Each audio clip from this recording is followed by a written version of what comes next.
My name is Larry Spencer. I am 67 years old, and I live in West Des Moines, Iowa. I'm ready. When and where did you enter the military? I joined the Navy in February 1963 at Glenview Naval Air Station, just north of Chicago, Illinois. After about 2 days there, I had an airplane ride down to Pensacola, Florida, the cradle of naval aviation, and started the Naval School of Pre-Flight, February of '63. I got my commission in June of 1963 after completing 16 weeks of Aviation Officer Candidate School. I spent the summer in Pensacola undergoing initial Naval Flight Officer training, which was common to many specialties of Naval Flight Officers, and then they directed you to one of several types of airplanes. Well, the most glorious airplane in that time frame was the F-4, the Phantom II. And for reasons unbeknownst to me, I was selected for RIO training in the Phantom. So in August of 1963, I went to Miramar Naval Air Station in San Diego, which is about as Navy a town as one can come up with. And Miramar later became the home of the Top Gun school of Tom Cruise fame, and it was Fighter Town, USA. All the fighters on the West Coast in the Pacific Fleet were based at Miramar. It was a fantastic military installation and a tremendous environment in which to get your introduction to naval aviation. What was your hometown when you entered the military? I had grown up in Earlham, Iowa, about 25 miles from Des Moines. My mother and father were both raised and graduated from Earlham High School. My brother and I were raised and graduated from Earlham High School. I had many relatives who lived there. It was a wonderful area in which to grow up. Small town America. You couldn't get much more Americana than Earlham. After your flight training, what were your duty assignments before you deployed to Vietnam? I don't remember that I even had heard of Vietnam in August of 1963, but I'm sure that the military leadership was aware of Vietnam and what might be in the offing. The Navy at that time was transitioning whole squadrons at a time to the F-4. The F-4 was a new airplane, had a two-man crew, had two engines. It was a big step forward. It was both a air-to-ground fighter and also had the air-to-air capabilities. So the training, when you were at Miramar, you didn't know which squadron you were going to end up in. You went through a replacement training squadron, and then if there were needs in a squadron that was already deployed, some people got orders and they joined a unit that was already deployed on a carrier over in Western Pacific. Others of us completed the replacement training squadron and then went into a training situation there at Miramar as they trained our squadron to work as a group. And then we later deployed on the USS Ranger in August of 1964. I went from pre-flight in February of '63 to a Fleet F-4 squadron in February of '64. That's amazingly fast for someone to complete and be in a, quote, fleet squadron. And that's just because they were looking ahead and knew that there was going to be a requirement to get squadrons air capable and operationally ready as quickly as possible. We made a cruise on the Ranger CV-61 from August of '64 until May of '65. So we were off Vietnam in 1965 when the first raids on North Vietnam were made on February 7th and 11th. And then a couple other times during the, like once in March and a couple times in April, there were other missions flown against North Vietnam, but the pace of the war was very low at that time. We came back from that Westpac cruise in May. We were scheduled for about a year retraining cycle here in the United States, but as things continued to heat up, this West Coast Air Wing, Carrier Air Wing 9, was designated to fly to the East Coast. They shipped all of our equipment. They flew the airplanes out there. The personnel were all transported out there because the USS Enterprise, which was the Navy's only nuclear-powered carrier at that time, had just completed its first refueling at Newport News Naval Shipyard in Newport News, Virginia. And the Enterprise has always been the show ship of the fleet, and especially then because it was the only nuclear-powered carrier, as I mentioned. So they wanted an experienced air wing to deploy on the Enterprise, and when the ship came out of the yard, we spent about a month working with the ship off of off of Norfolk. We made a training cruise to Puerto Rico and back, and then in October of 1965, Enterprise with 2 escorts, both of which were nuclear-powered ships, the Bainbridge and the Long Beach, we deployed to Vietnam from the East Coast. We went across the South Atlantic, we rounded South Africa, went across the Indian Ocean, through the Straits of Malacca, and to the Philippines, where we picked up ordnance racks and other materials that we needed, and then we went right to the coast, off the coast of Vietnam, and Enterprise entered its first actual combat in the fall of 1965. What were the conditions surrounding your capture? Well, you can look back and say, oh, there were lots of little things that all contributed to the situation that you found yourself in. On the day that we were shot down, there were 2 airplanes from our squadron which were escorting an Air Force reconnaissance airplane out over the Gulf of Tonkin. The Gulf of Tonkin is the body of water to the east of Vietnam, both North and South Vietnam, and when you get up north in the Gulf, China, Communist China, has a peninsula that comes down on the east there. So it was kind of a long, relatively, maybe 200 miles wide body of water, but that's kind of narrow when you're dealing with aircraft carriers and aircraft. But that's international waters. The United States and a number of other nations have maintained throughout history that territorial limits only extend 12 miles off the high tide mark. That other than outside that, that's international waters, and anyone, as long as they obey the rules, is free to operate there. Other countries have tried to establish 200-mile territorial waters limits. That's a big thing from the Navy because we want the ability to operate in waters that are free to all vessels. So we maintained international airspace, and we escorted this Air Force airplane, and then a little series of things that all contribute to something bad happening take place. Like we had an equipment problem with our radios on the airplane. We were flying above clouds and got separated from the other 2 airplanes that we were with. We got on the radio and said, hey, we got a problem. We're not sure whether, to this day, whether anybody heard us or not. But finally we found a break in the clouds, could look down and saw that we were over land, and we knew that was a bad thing because we were supposed to be out over the water. So we turned 180 degrees and headed east and declared an emergency. And the next thing that happened, we heard a loud boom, which it turns out was a surface-to-air missile exploding below and behind the airplane.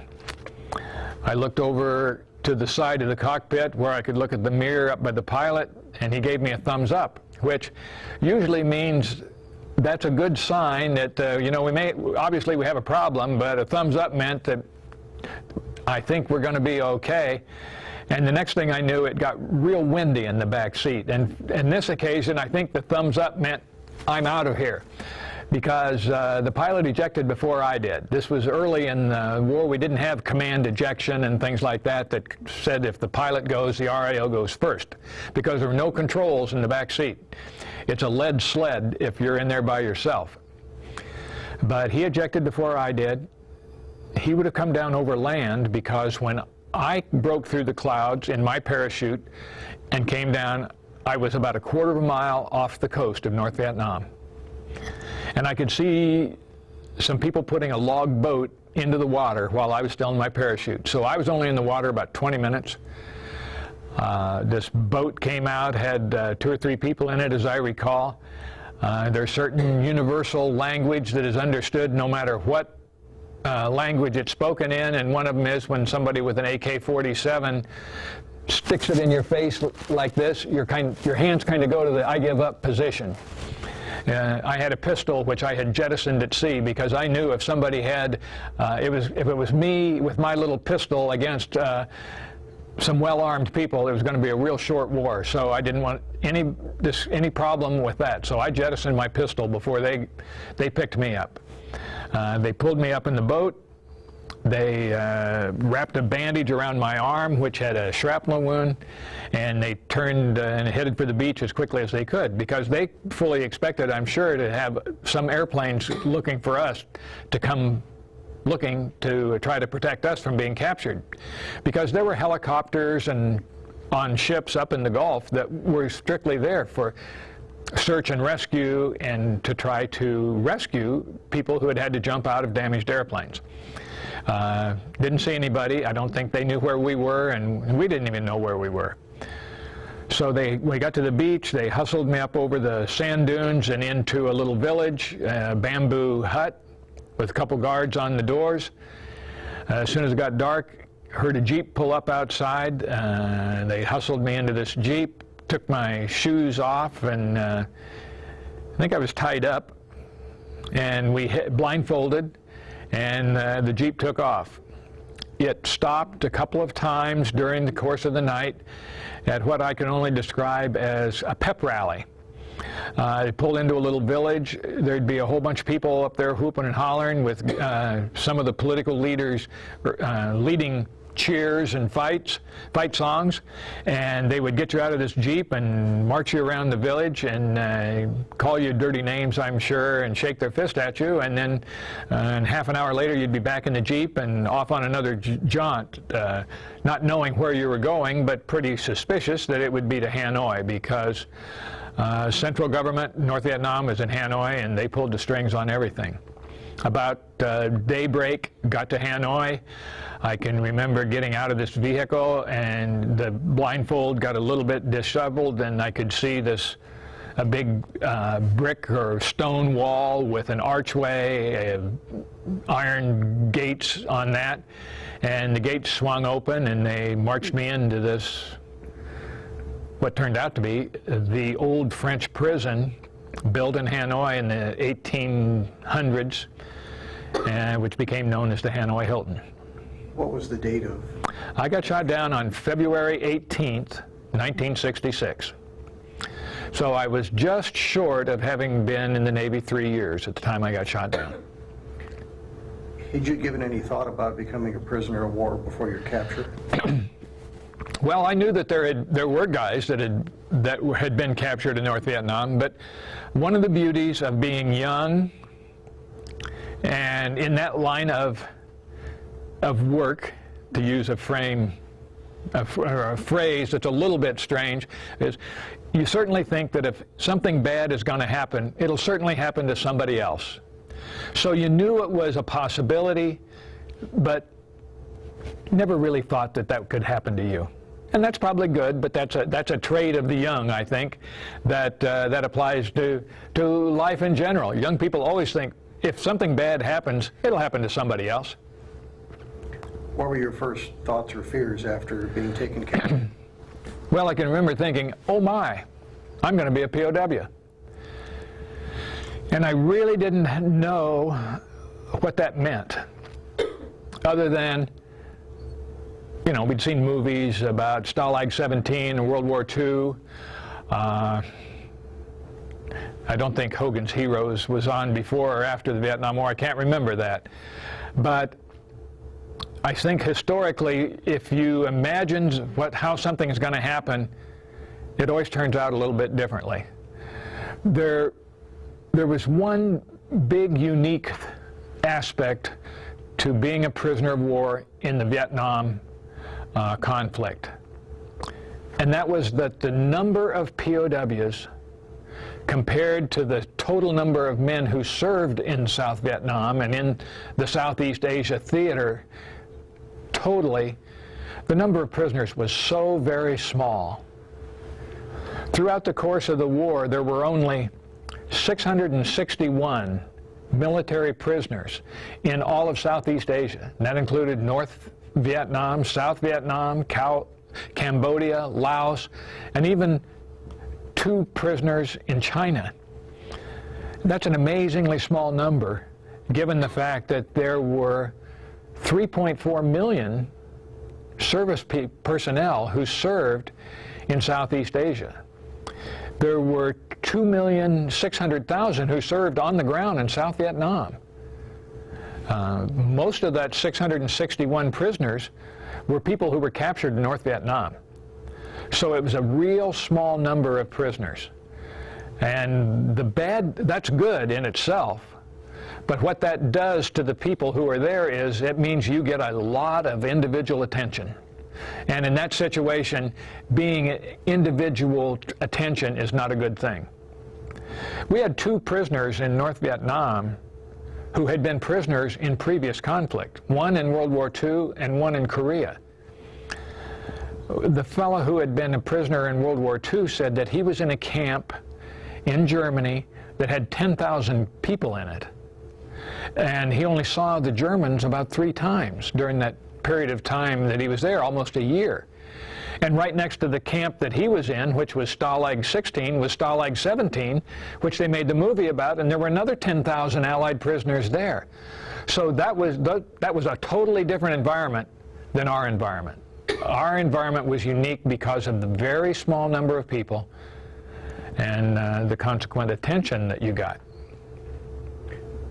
If applicable, can you describe a typical daily routine once you arrived at camp or the various camps? You can describe a typical day nicely. And the thing that, but over the course of that 7-year period of time that I was a prisoner of war, what was typical changed. In the early years, when there were fewer of us, and they kept everybody in small rooms with maybe 3 people in that room at most, that was real intensive interrelationship with the Vietnamese, because they locked the door and they had the only key, and so they had to open the door for you for somebody to go out and pick up your food for the 2 meals of the day. If you had a period to wash once a week, pour water over your head, and which we referred to as having a shower, but it was 1 bucket of water over your head, you soaped up, and then another bucket over your head to rinse, and that was it. That meant a lot of individual attention, and you interacted with the Vietnamese for everything that happened in your life. They controlled every aspect of your life, and that's one thing that takes a lot of getting used to. They control whether you eat or not. They control whether you get a chance to empty the latrine bucket that you had in your room. They control when and if all those things happen. And that takes some getting used to. But in general, each day, pretty much nothing happened, other than the rudimentary things that had to happen each day. We had 2 meals. They came around and we had to eyeball everybody through the little peephole in the door in the morning and at night. Most days you didn't go out of the room for anything. But the thing that you have to keep in mind is that when you wake up in the morning, you have no idea what that day holds. It's the constant in the back of your mind saying, okay, what's going to happen next? I'm sure our blood pressure jumped 30 or 40 points when a guard would come to the on the walkway outside your room and just rattle the keys to the door. Because if they came to the door, opened the door, pointed at you or gave you the whatever Vietnamese name they had assigned to you. It was a Vietnamese word. I have no idea to this day what the name that they gave me meant. It may have been dirty dog or something like that. But when they tell you to put your shirt on, we had a kind of a long-sleeved shirt, didn't have a collar or anything, just like a pajama shirt and a matching pair of pants out of ugly red and gray stripes so that you really stood out. If they told you to put your shirt on and your long trousers on that you were going off to see somebody, that was not good. Nothing good ever happened when you went out, and nothing good ever happened at night either. If you heard trucks come into the camp and then they started coming around and telling everybody to put their shirt on, and you knew there was going to be a big move going on that night, that's not good news either. So what you'd really like, ironically, is a day when nothing happens. But when you start out each day, you don't know what that day holds. It's kind of always having the tension in the back of your mind as to what's going to happen next. Can you describe the quality and quantity of the food or the rations distributed at camp? We basically had 2 meals a day, and that stayed the same the entire 7 years that I was there. And the soup was the primary food. We ate twice a day. After the first couple of years, they had a small hunk of bread about 5 or 6 inches long that you would get the first thing in the morning. That was so it turned out to be like 2.5 meals. But the 2 meals I would get, we didn't have watch, of course, and there wasn't any clock that you could see, but I would guess the first meal was around 10 or 11 in the morning, and the evening meal was 5 to 6 in the evening. And it consisted of soup and either bread or rice. If you were in downtown Hanoi, Hanoi had a large European population throughout the course of the war. It wasn't that all the Europeans packed up and left because there was a war going on. So there were bakeries in Hanoi that made bread, and so it was easier for the prison if they could feed us bread and with the soup rather than having to cook rice. They had a kitchen there in the camp, pretty rudimentary, a big iron pot, and they'd put water in it, and we had 3 different types of soup over the course of a year. There was 4 months of spinach soup, 4 months of cabbage soup, and 4 months of pumpkin soup, twice a day. You could almost mark your calendar by when the food changed. We refer to it as spinach. It was really kind of a swamp greens, kind of a tubular, succulent almost, that grew in standing water all over the city. We used to see people go out, if you could see through a crack in the gate or something, you'd see people out there harvesting this stuff. They'd be wandering through this swampy pond where these weeds grew, and they'd harvest that stuff with a sickle, put it in a basket, and they'd haul it into the camp, and that became tonight's spinach soup. Of course, there are also water buffalo running around through that swampy land too, but that was another matter. In the summer, or in the fall, they had, that's when they had this cabbage soup. And I'm not sure it was really cabbage, but it was a cabbage-like plant. Some may have been kohlrabi, which is one of the vegetables there. And again, they would just chop this stuff up in slices and throw it in this pot of water. In the fall, they also raised out in the countryside pumpkins. And so October and November, there'd be a couple of trucks pull into camp loaded with pumpkins. They weren't to make jack-o'-lanterns. They had a building in this camp they used as a storehouse, and they would cover the floor of this fairly good-sized building with pumpkins, because pumpkins would keep over the winter. So I don't know how they determined how many pumpkins were going to make up that day's soup, but they would take these pumpkins out, and they had an implement about like a paint scraper, and they would scrape off the real hard outer hull of this thing, of the pumpkin. Then they would take a machete and just chop it up into sections. About a pumpkin cut 4 times. So they'd scoop out the pumpkin seeds and dry them, which they had, and they'd take this big hunks of pumpkin and throw that in the pot of water. So it was basically a water-based soup, vegetable soup, and either bread or rice. So the first couple of years, people experienced significant weight loss. I weighed 150 when I got shot down, and we estimated I got down to 135. Other people lost more weight than that, depending on how their weight was as they went into the experience. But vitamin deficiency was a real problem in those first couple of years. And later, during that period of time, what happened is guys' feet started to curl up, and they'd find it very painful to walk, and that was attributed to the vitamin deficiencies. And after that, the Vietnamese started to have some bananas. They were not Del Monte bananas or Dole like we get in the grocery store here. They were little bananas about 4 or 5 inches long, kind of like platanos, I think. And so we had some bananas, and they had some limes that they picked. And they weren't like you get in a gin and tonic. They were about the size of your thumb, pretty dried up. But we would eat the whole thing, hide and all, and getting the vitamins that provided. Of course, see, when we got in the sunshine, we were kept in this room 99% of the time, so you weren't getting any sunshine or anything, no dairy products or anything like that. So we had vitamin deficiencies. After a couple of years, and as more people were shot down, we were allowed to receive an occasional package from our families. And most packages included multivitamins. And when you were in a room, if one person got vitamins, everybody shared the vitamins. And that really helped our overall health.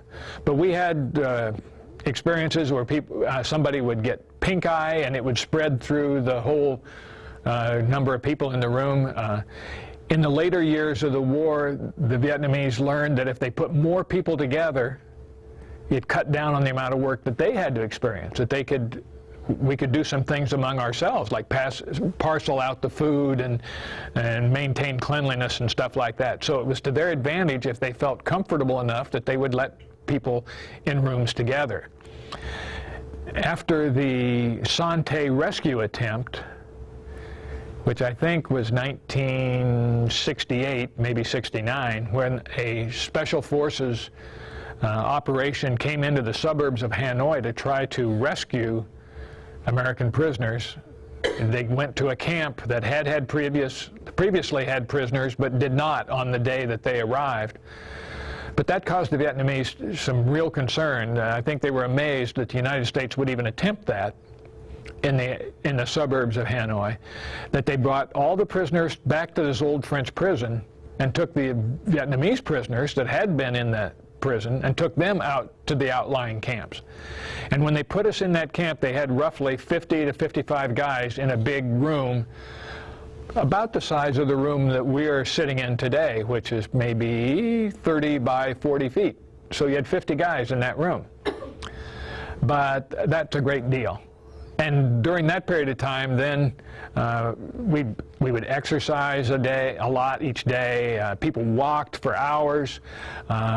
When you have 50 guys in a room, you can play cards. If you have cards, you can tell stories, travel logs. When you have lots and lots of time and a variety of people with varied backgrounds, it's amazing the information you can share with one another, and that really did a lot to help people pass the time. Because basically we were just in cold storage waiting for the war to come to an end. In addition to the packages from home, were there any other opportunities to add to your rations? Not really. The Vietnamese received some foreign aid from especially Eastern European, the communist bloc countries, like Czechoslovakia, Hungary, Poland. And so sometimes there would be some canned meat products that would be divided up. Occasionally there would be some fish that had been, I suppose, caught out in the in the Gulf or in a pond or something they had. It was the boniest little fish you ever saw. And most of the times, we ate bones and all because that was a source of calcium. But basically, it was a vegetable soup and either bread or rice. Now, a good imagination helps. You can take your pumpkin soup and mash up the pumpkin, put rice in with it if you're having rice, or if you're having bread that day, you tear your bread up into little pieces, put it in the soup, stir it all up, and visualize it as Hungarian goulash or macaroni and cheese or whatever. It's still going to taste the same, but it helps you mentally. As your grandmother used to tell you, you don't have to like this. All you have to do is eat it. And that's basically the key to that subsistence and survivability situation. Was there a certain protocol or methodology that the North Vietnamese used to issue rations or parcels that came from home? If there was, it was known only to them. Most people received an occasional package, like maybe 3 a year, after 1968 or 69. But there were some people who never received a letter from home or never received a package during the entire period of their incarceration. And only the Vietnamese knew why someone didn't. We knew of occasions where somebody would see when you went to an interrogation, you would see the officer on the other side of the table may have a stack of letters there, and you could see the names of some of them, and you knew that they had letters for some guys, but they would never get them. When the packages came into camp, you would notice sometimes before anybody actually received one that packages had arrived, because the guards would start smelling like Palmolive soap or Irish Spring or something like that. We didn't get the soap or anything. They utilized that, I think. Were you assigned any work details in or outside of the camps? There were not really outside the camps. I'm not aware of anybody being involved in work details outside the camp. But there were some work details inside the camp. The first camp that I was in for almost the first 2 years was a camp called the Zoo. By us, called the Zoo. It was an old French film studio. So it had maybe 8 or 10 buildings there, and the Vietnamese constructed a large, about a 10-foot high wall around the outside of this thing. So inside this was where the administrative offices was, the camp commander, the guards lived in there, and they had the kitchen that was there. The heat source to boil the water, because they boiled the water that they drank and they boiled the water that we drank, and the infamous soup, the fuel for that was coal. But the coal in Vietnam is referred to as soft coal. It's almost powdery-like. And it doesn't come out in big chunks like the furnace that your grandfather used to have, where you put chunks of coal in the furnace and they have enough surface area they were born. This is a powder. If you throw it in the furnace, it will just put the fire out because there's no air surface to get to it and combust. So you mix water with this powdery coal, turn it over the shovel or stomp on it to mix it all up together until it becomes kind of like a thick, muddy consistency. And then you make, in effect, snowballs out of this coal. What you're doing is making charcoal briquettes. And so you make these snowballs and then stack them up like they used to stack cannonballs, if you've seen that on a military installation, the triangular base, and you stack the cannonballs on here. Well, that's the way they dried these coal balls. They'd dry them for 48, 96 hours so that they would then burn. They could throw them in the furnace, and that's how they heated the water and the food. So the Vietnamese would have working parties to make these coal balls, and that was a good deal because it got you out of your room, chance to see things that were going on, and sometimes you could surreptitiously communicate with other prisoners. it was a kind of a ragtag military operation, but even in Vietnam, when a senior officer comes to the camp, they kind of like to tidy things up a little bit. So that in this camp, the zoo, there was a driveway that came in and made a circular route around the inside of the camp. And so if there were some senior officers coming, they would get a working detail out to sweep up the leaves and stuff and make it have a better appearance. That provided an opportunity to communicate with everybody that was in the camp by the manner in which you swept the streets with your broom. And there's a communications code called the TAP code, which enabled whoever was sweeping to pass information to everybody who was listening. And so if the guy was sweeping, everybody in the camp could hear him, and it was like a town crier. He would tell you all the latest news that the guy knew, and he'd be tapping it, and all they had to do was sit and listen, and you could get the latest news. It might be 6 months old, but it was news to us. Did you experience or witness any physical abuse by your captors when you were a prisoner? Yes. That was a part of just a fact of life there, that you were mistreated. It was more so in the first years than the second, but the Vietnamese were very willing to hold that threat over your head and to utilize physical discomfort when they deemed necessary. There were times when, there were a couple escape attempts, and that started purges that would last for months at a time, where people were brutally tortured. The initial interrogations involved extensive torture. There's just no other word to describe it. But it was not something that happened every day. Sometimes you thought it was going to, and they certainly tried the psychological thing of telling you, okay, if you don't do what we want you to do here, we're going to beat you up really good. And the threat that they would most often try to use, or said, well, someday when the war ends, if you don't cooperate, we're not going to let you go. We're going to keep you here. I don't think anybody believed them, but it was always something in the back of your mind that could be a possibility.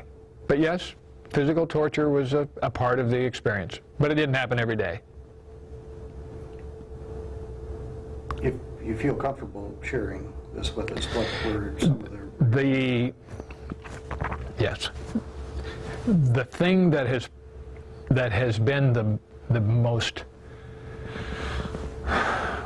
biggest role in helping us adjust to that period of incarceration, and then to the getting back into society after our release, was the fact that we talked about the experience.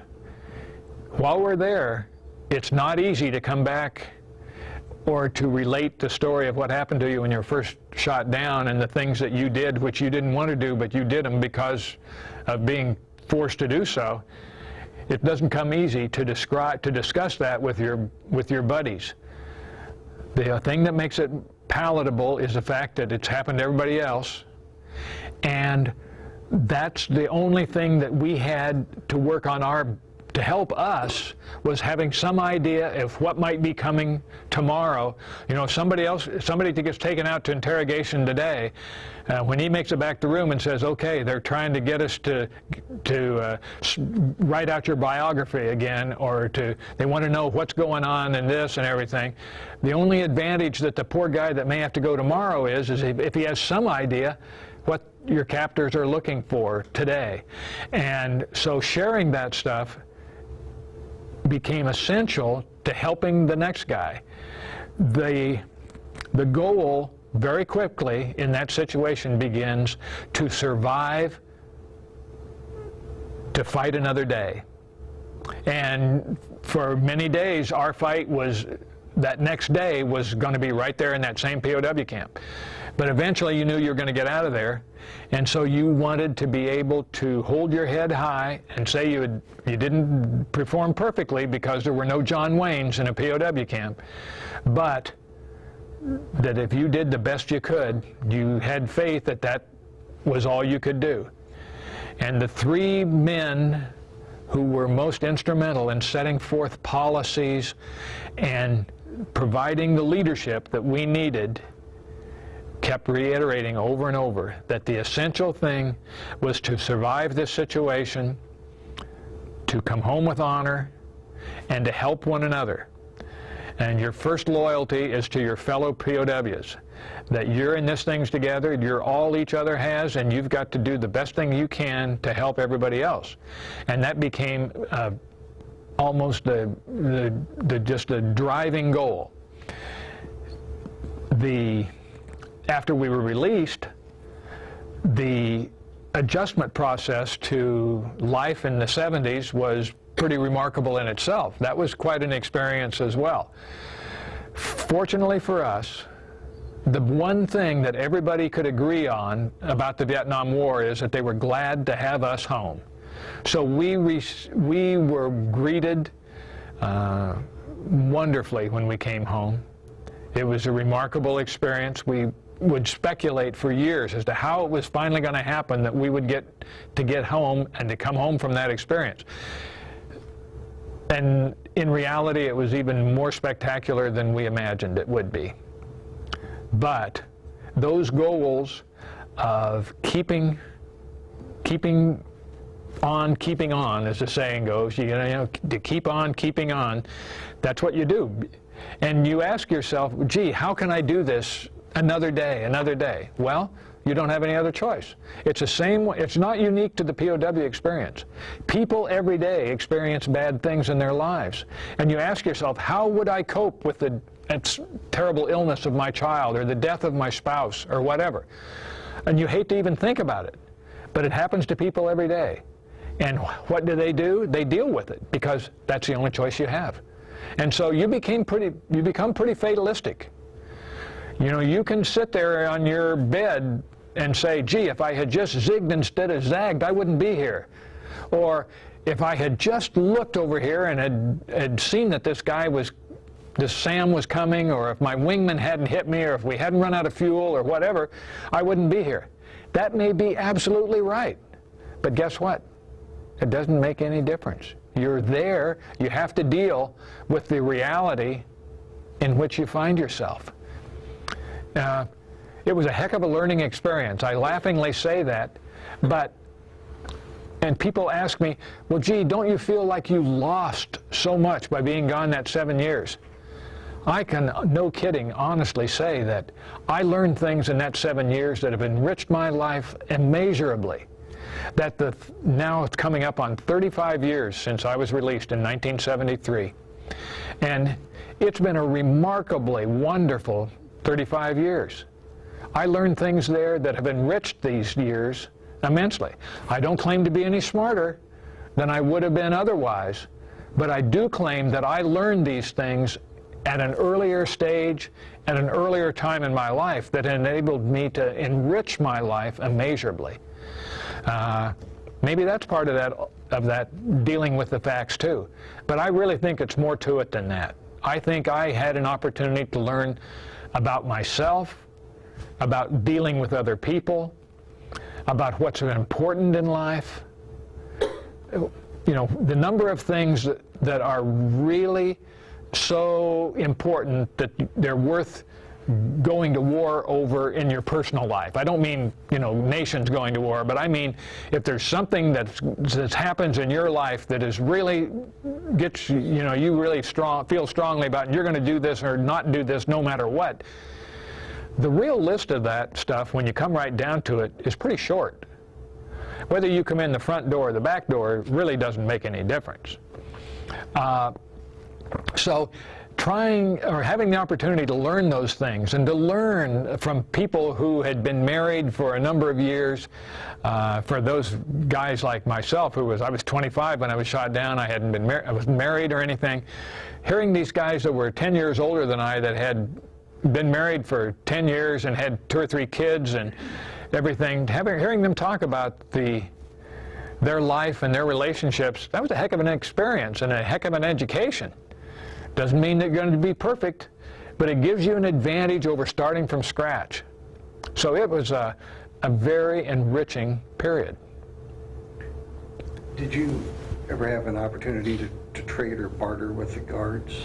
Nope, there wasn't anything like that. One thing about a totalitarian country, if you haven't experienced it, is in North Vietnam, every North Vietnamese was checking up on every other North Vietnamese.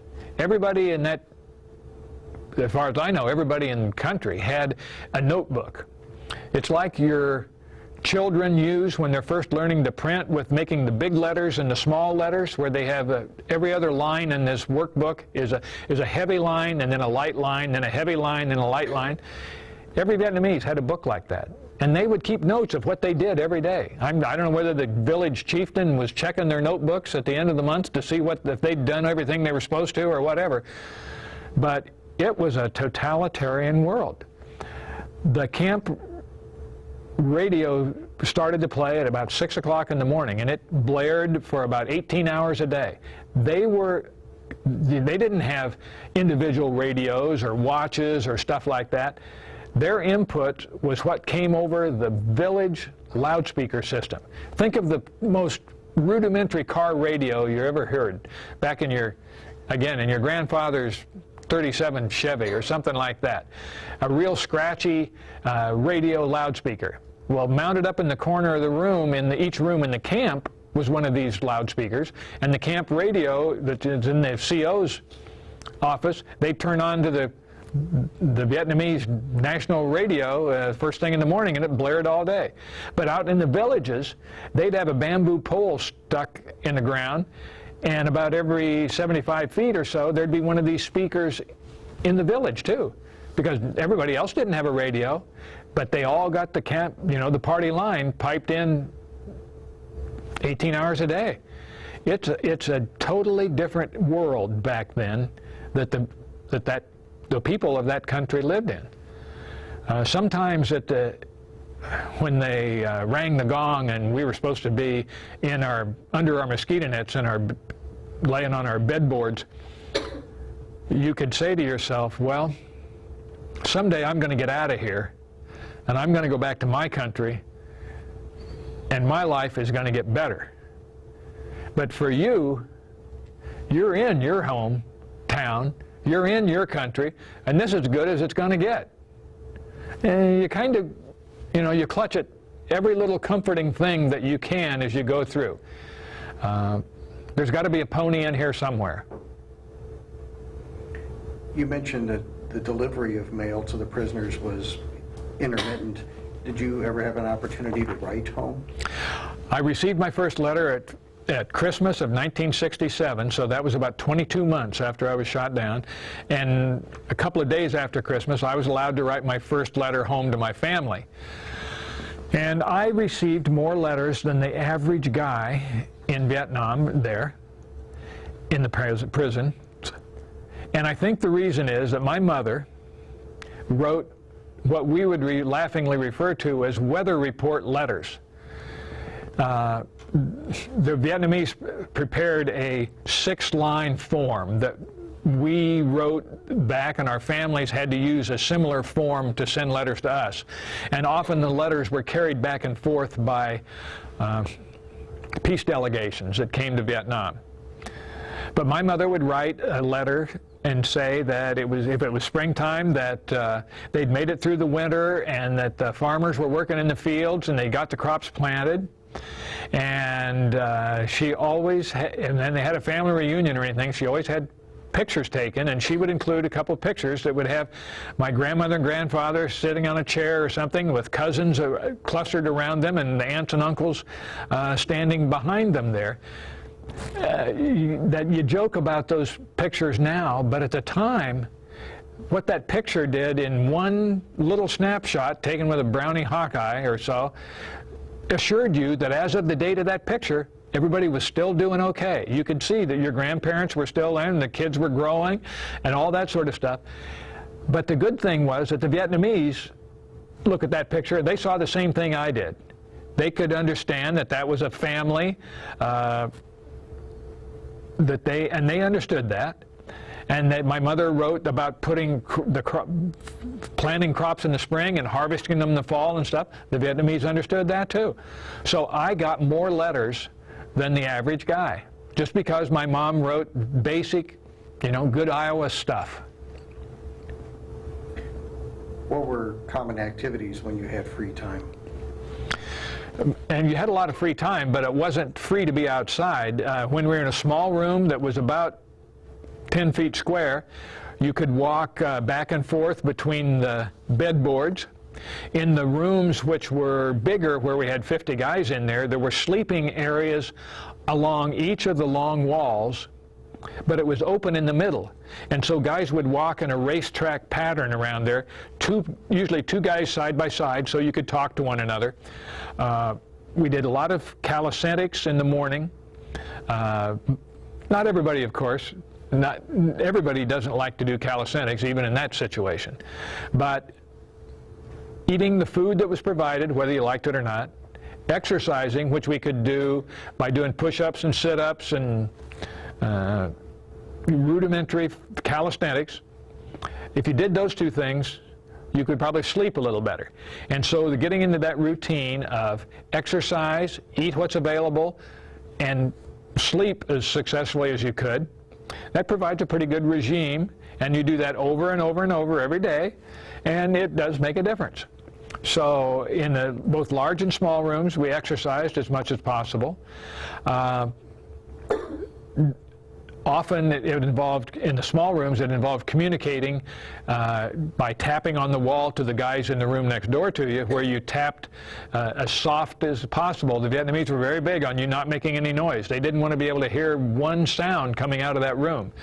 But you could tap on the wall in this code to the guy next door to you, and we could pass messages from room to room to room, just like kids at a birthday party.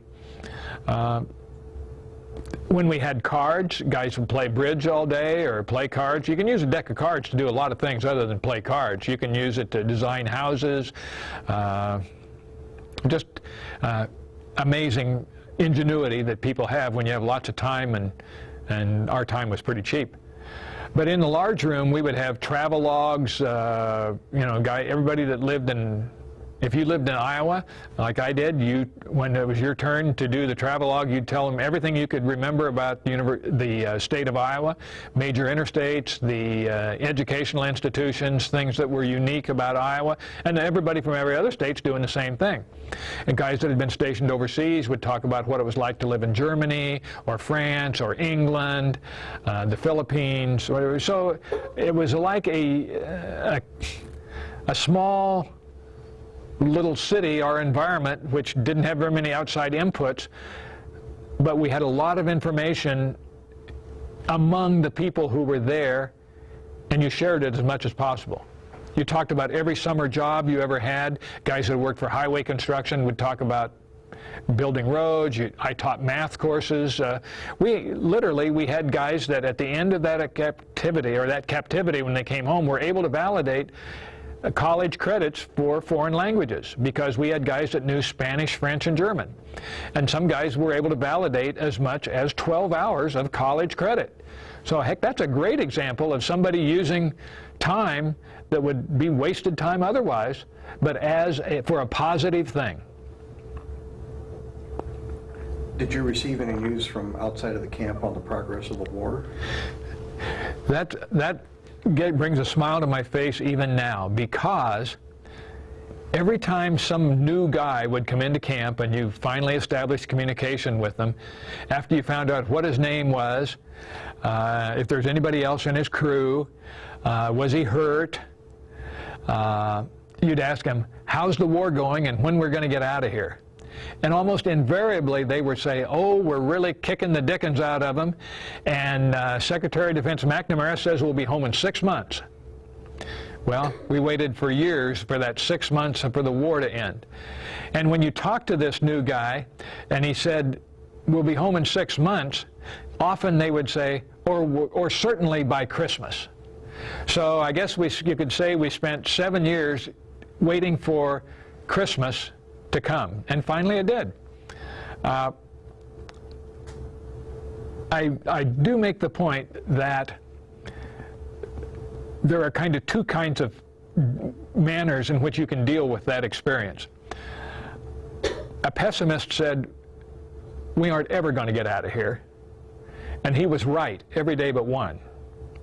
An optimist said, hey, we're going to get out of here tomorrow.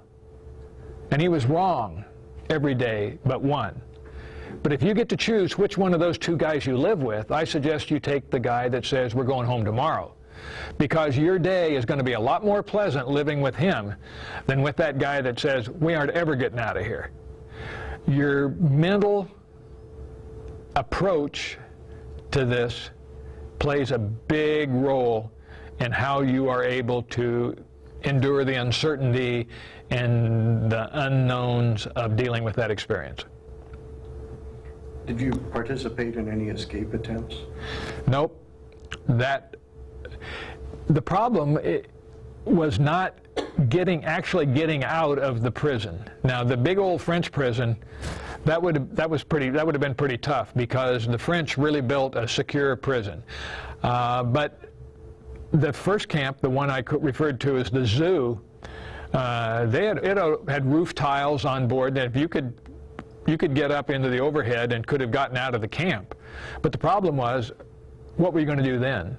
Because there was no infrastructure. There was not, wasn't like World War II in France or Germany or stuff where there was the resistance and things like that, and you could blend in with the other people. As an American in North Vietnam, you were not going to be able to blend into anything. There were some escape attempts, one notable one from the zoo, and the two people got out of the camp without much trouble.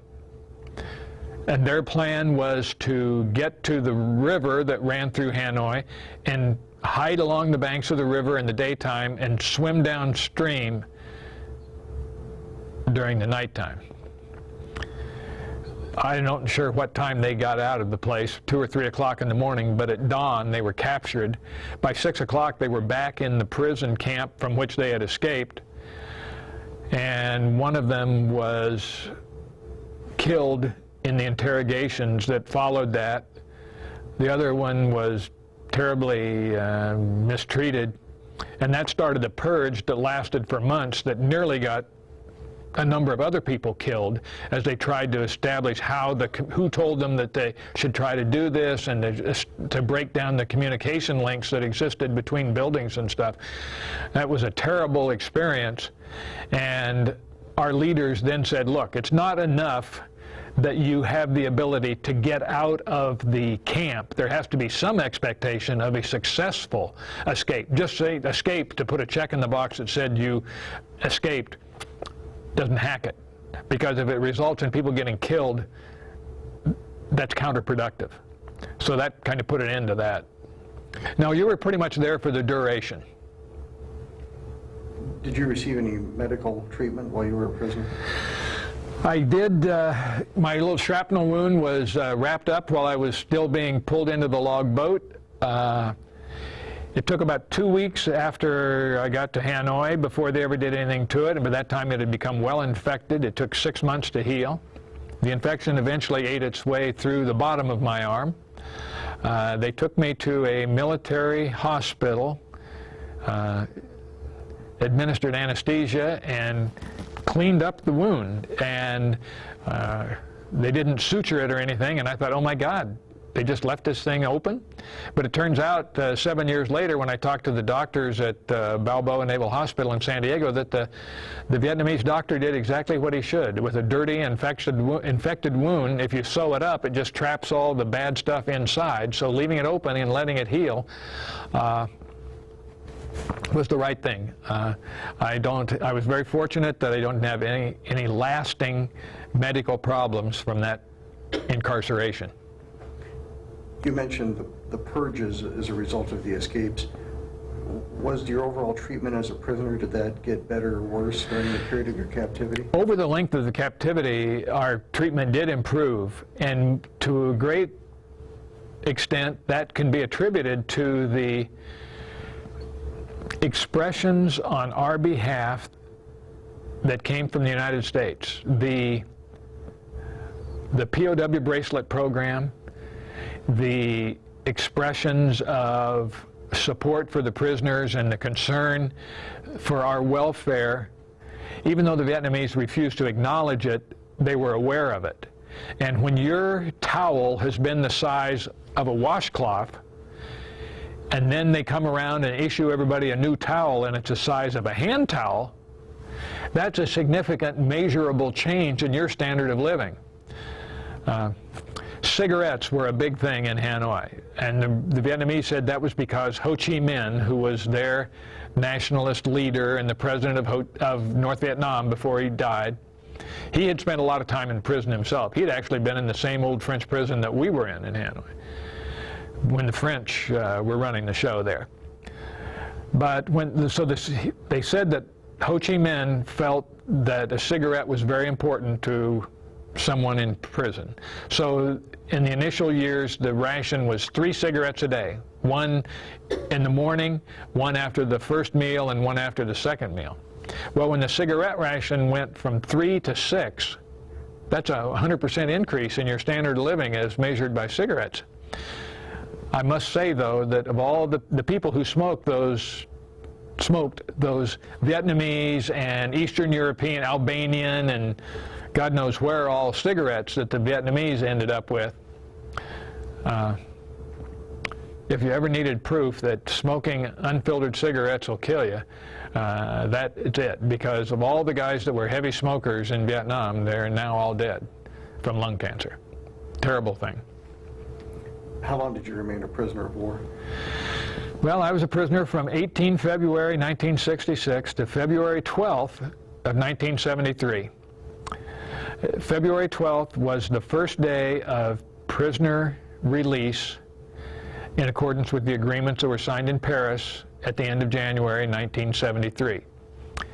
The agreement as signed by the parties said that the prisoners would be released by the North Vietnamese at the same rate that the U.S. troops were withdrawn from South Vietnam. And the U.S. troop withdrawal was set up to take place over a 2-month period. And so by February 12th, nearly 25% of the U.S. forces had been withdrawn from South Vietnam. So 125 people were released on February 12th. And the agreement further stipulated that the sick and wounded would be released first, and then the other prisoners in the order in which shot down.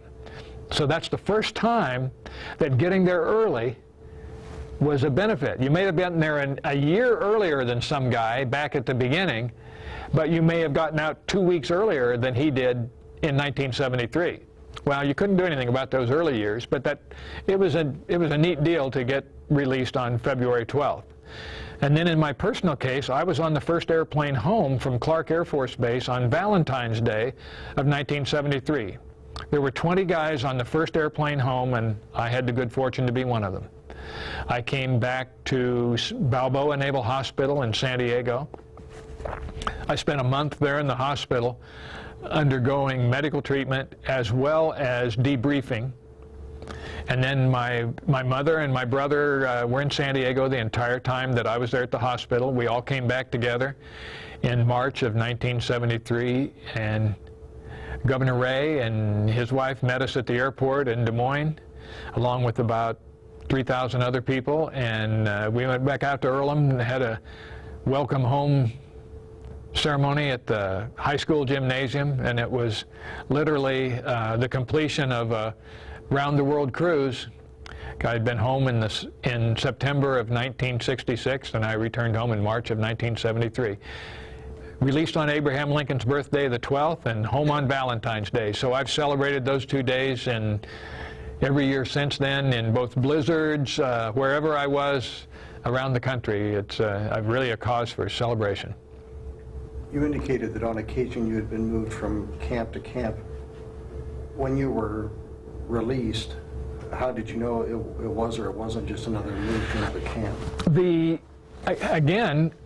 agreement as signed in Paris, all the parties agreed that a copy of the signed agreement would be made available to the senior ranking officer in each prison.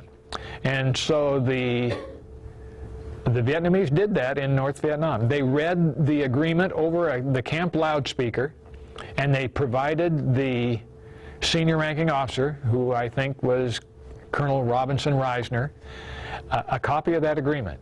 And they acknowledged that it was indeed a legitimate thing, and they, on a Sunday night, the 11th of February, they came around and said that the guys that were in rooms 4, 5, and 6 were going to be released the next day.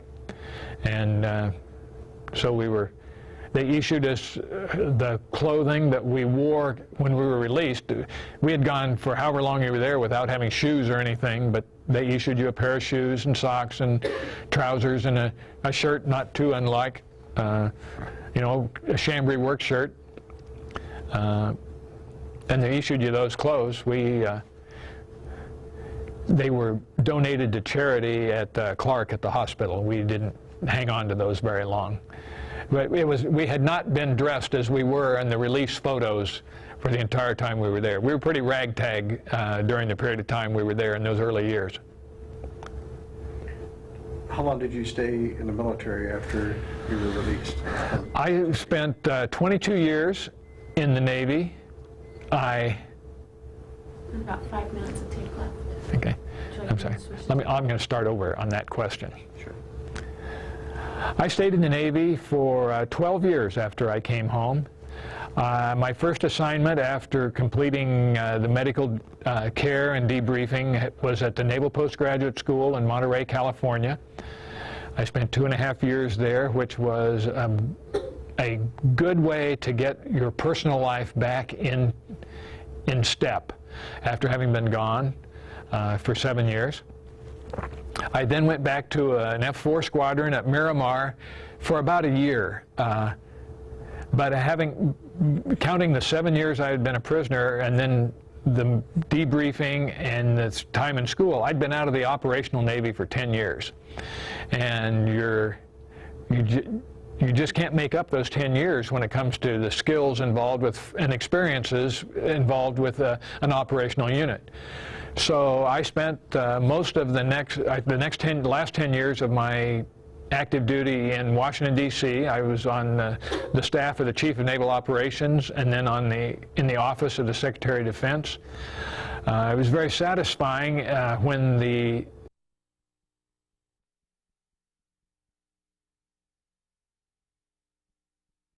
from the military. I stayed in the Navy for a total of 22 years, so it would be 12 years after I got home from Vietnam. I spent 2.5 years at the Naval Postgraduate School in Monterey studying operations research. I went back to a squadron at Miramar for about a year, but you couldn't catch up with your contemporaries who hadn't been POWs. So then I spent the last 10 years in Washington, D.C. I was on the staff of the Chief of Naval Operations, which is not a big deal. There's lots of guys that fill that requirement. And then I was extended in Washington, D.C. and served on the staff of the Secretary of Defense. It was very satisfying when the Iraq War in the 90s occurred that many of the programs that we had worked on in OSD were actually in the field and worked the way they were designed when the Iraq War came along. The hospital ships, the maritime prepositioning of ships and supplies in Diego Garcia, which provided their ability to get them where they were needed in rapid order. Those programs were battles that we fought in the Pentagon, and they actually came to fruition, and they actually worked when our successor military personnel were called upon to utilize them. So that's a great feeling. People don't stay in the they talk about the things you did in the military when you flew airplanes or you were involved in this or that, but the real reason people stay in the military is the people with whom they live and work and serve.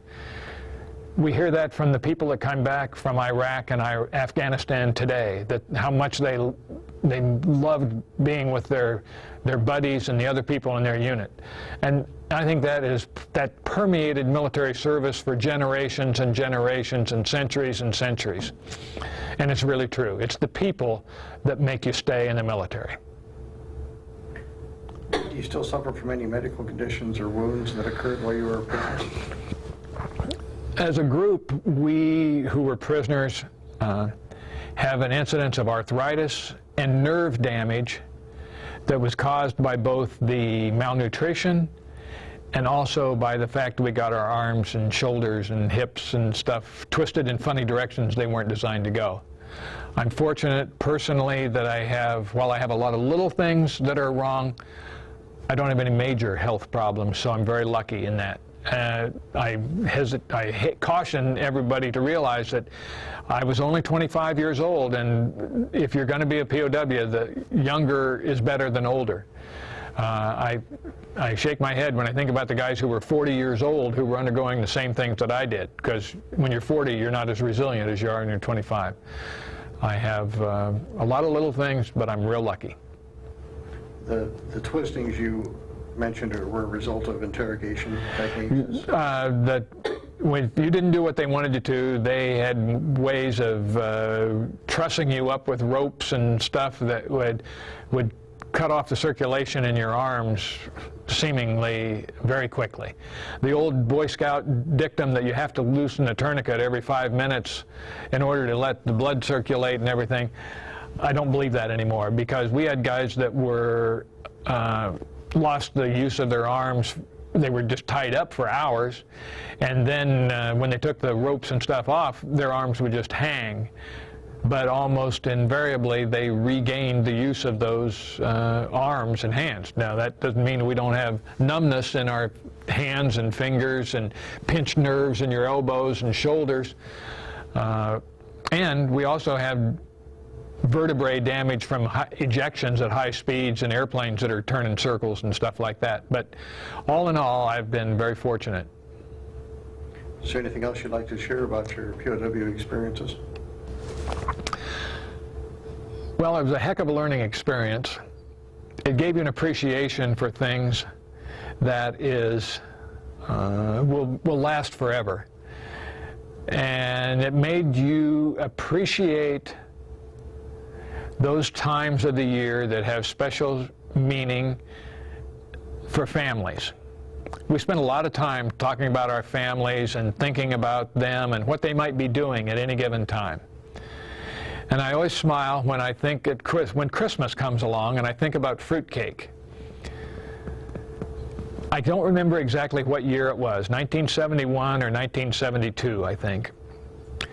But when the Christmas packages were distributed, the Vietnamese didn't allow you to receive everything in your package. You could make a list of what was in the package, but they kept control of it. And the senior officer in the building or room you were in each morning could request a number of items. Administrative nightmare, but that was okay. That's the way they wanted to do it.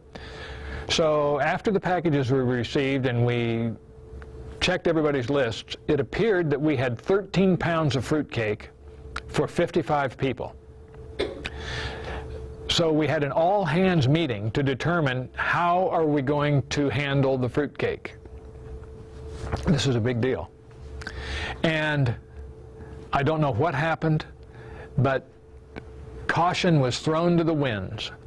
We requisitioned all the fruitcake at one time, and we requisitioned enough freeze-dried coffee that everybody could have 2 cups of coffee. Now, the significance of having 2 cups of coffee one day means that someday in the future you are going to run out of coffee one day quicker than you would have normally if you just had 1 cup of coffee.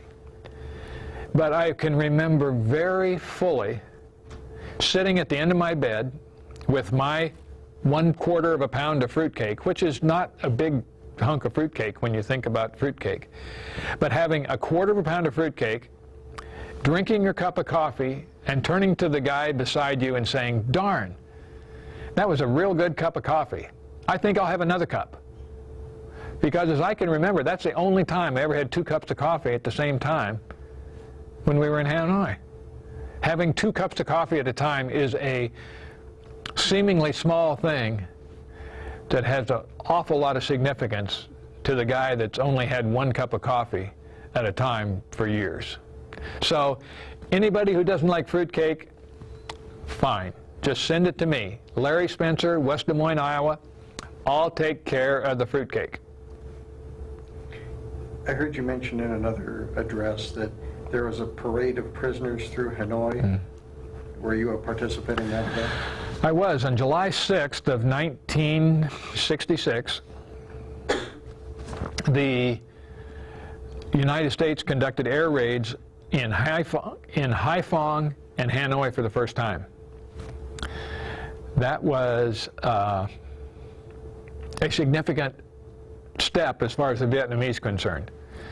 To think that the United States would bomb a target in Hanoi made them very angry. And so that night they took most of the people from this camp, the zoo, and some people from another camp. There were less than 100 prisoners total at that time. They took about 55 or 60 of us, loaded us in trucks. This is about 6 o'clock at night. And we were blindfolded. We didn't know where we were, but they took us to downtown Hanoi. They got you out of the truck. They handcuffed you to one other prisoner, and you were sitting on the floor on the street here, out in the middle of this residential area. They had Vietnamese soldiers on both sides of this line of people. And when they took the blindfolds off and told you to stand up and you were walking, they turned a corner and the streets were lined. It was like a 4th of July parade. And the streets were lined with people, 6, 7 deep in rows on both sides. And there were political cadre, like block captains or something, that were out there in their uniforms cheering, leading the cheers of the people, shaking their fist at you and calling you bad names. And it's a really wonder that somebody didn't get killed in that what became to be known as the Hanoi March, where they took, and this was most of the uninjured people, and some of us that were, you know, not severely wounded, that were in this march, because the Vietnamese, after about the first block, the cadres were trying to keep the people back from throwing rocks at us and hitting you over the head with shoes. It's a wonder somebody didn't get a knife stuck in their back when that was going on. It ended up a couple hours later at a soccer stadium in downtown Hanoi. And when they opened the gates of the stadium to try to get the prisoners in here, there was a surge of population, of civilian population in Hanoi, that just burst right through the gates at the same time. They ended up with all the Americans sitting out in the middle of this soccer field with soldiers all around us trying to get and while they tried to get all the civilians out of here. It's just a marvel that somebody wasn't killed, as I mentioned. A Japanese film crew was in Hanoi at that time, and they got photos of this, and actually that provided a verification that a number of guys were alive and were prisoners, that the government or their families didn't have any idea what happened to them, but there they were on this film. So it had that good aspect, but that was a real scary evening, and that started a period of a purge, as we referred to it, that lasted for several months during that summer of 1966. There was, like I said, there was rarely anything good that happened at night, and that was a memorable night. You mentioned earlier in the interview that the pilot ejected from the F-4 ahead of you. What became of the pilot? My pilot's name was Jim Ruffin. He was listed by the Vietnamese as having died in captivity. He was never known by any of us to be in the POW system. The Vietnamese returned his remains in 1983. It was the weekend of my 25th high school reunion, I remember. His remains were returned, but we don't know what happened. Just as there are a number of there were sightings of guys that they talked to the other aircraft from the ground with their survival radios, and they may have been listed as killed in captivity or missing in action. Some of those remains are still being located in Vietnam even today as a follow-up to the Vietnam War. But there are just a number of unanswered stories as to what actually happened. Very good. Thank you. Thank you for participating. Oh, you're welcome.